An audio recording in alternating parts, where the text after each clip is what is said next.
અમે ગુજરાતી છીએ અને અમે તો खूब काम करिए. असी पंजाबी हाँ, असी बहुत काम करते हाँ. आम्ही मराठी आहोत. आम्ही खूप કામ કરતો. દેશમાં કયા રાજ્યના લોકો સૌથી વધારે મહેનતુ છે એને લઈને એક આંકડો આવ્યો છે અને આ આંકડો દર્શાવે છે કે ગુજરાતના લોકો ખૂબ સારું કામ કરે છે અને એના કારણે ખૂબ સારા એવા પૈસા પણ કમાય છે. તો રિસેન્ટલી એક સર્વે કરવામાં આવ્યો જેનું નામ છે ટાઈમ યુઝ સર્વે. આ સર્વે કરવામાં આવ્યો પીએમ્સ એડવાઇઝરી કાઉન્સિલ દ્વારા અને એમાં સાબિત થયું છે કે ગુજરાતમાં એવા ઘણા બધા લોકો છે જે અઠવાડિયાના 70 કલાકથી વધારે કામ કરે છે. આખા ભારત દેશમાં અઠવાડિયામાં 70 કલાકથી વધારે કામ કરતા લોકોની જે ટકાવારી કાઢવામાં આવી એમાં સૌથી વધુ ટકાવારી ગુજરાતની આવી. આ આંકડો દર્શાવે છે કે ગુજરાતના 7.2% જેટલા લોકો એ અઠવાડિયાના 70 કલાકથી વધારે કામ કરે છે. આ યાદીમાં બીજા નંબરે છે પંજાબના લોકો, જેના 7.1% જેટલા લોકો અઠવાડિયામાં 70 કલાકથી વધારે કામ કરે છે અને આ યાદીમાં ત્રીજા નંબરે છે મહારાષ્ટ્ર, જેની ટકાવારી છે 6.6%. ચોથા અને પાંચમા નંબરે છે પશ્ચિમ બંગાળ અને કેરળ. આ યાદીમાં સૌથી નીચે છે બિહાર.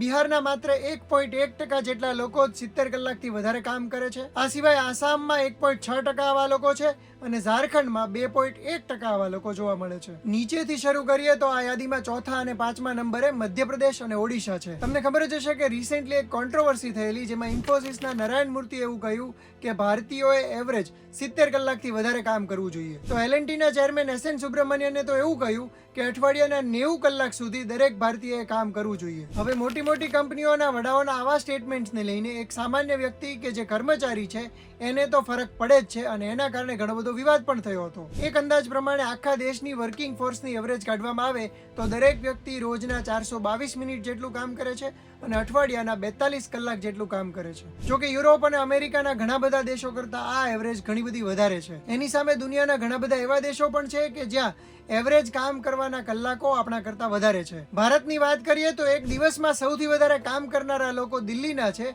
જે આખા દિવસમાં 8.3 કલાક જેટલું એવરેજ કામ કરે છે. તો બીજી તરફ ગોવાના લોકો એવરેજ કામની દ્રષ્ટિએ સૌથી ઓછું કામ કરે છે, કારણ કે તેઓ એક દિવસમાં 5.5 કલાક જેટલું જ કામ કરે છે. આવી જ સરખામણી આખા દેશના શહેરી લોકો અને ગ્રામ્યજનો વચ્ચે કરવામાં આવે તો શહેરી લોકોની એવરેજ છે 7.8 કલાક અને ગામડાના લોકોની રોજની એવરેજ છે 6.5 કલાક. માત્ર શહેરી વિસ્તારોની જ વાત કરવામાં આવે તો આખા દેશમાં રાજસ્થાન, ઉત્તરાખંડ અને ગુજરાતના શહેરીજનો એ સૌથી વધારે કામ કરે છે અને મેઘાલય, મણિપુર અને ગોવાના શહેરીજનો છે એ સૌથી ઓછા હાર્ડવર્કિંગ માનવામાં આવે છે. જો આખી દુનિયા સાથે કમ્પેરિઝન કરવામાં આવે તો એવરેજ ભારતીય આખા વર્ષમાં 2123 કલાક જેટલું કામ કરે છે, પરંતુ આટલું કામ કરવાના સાપેક્ષમાં એને જેટલું વેતન મળવું જોઈએ એ મળતું નથી. વેતનના મામલે યુરોપ અને અમેરિકાના દેશો ભારત કરતા ઘણા બધા આગળ છે અને એટલા માટે જ એવું સાબિત નથી થતું કે જે વધારે હાર્ડવર્કિંગ હશે એ પ્રજાની આવક પણ વધારે હશે, પરંતુ ગુજરાતીઓ આ બાબતમાં પણ એક્સેપ્શન છે. તો આ સમગ્ર મામલે તમારું શું માનવું છે અમને કોમેન્ટ કરીને જણાવો અને આ જ પ્રકારના ઇન્ફોર્મેટિવ વિડીયોઝ જોવા માટે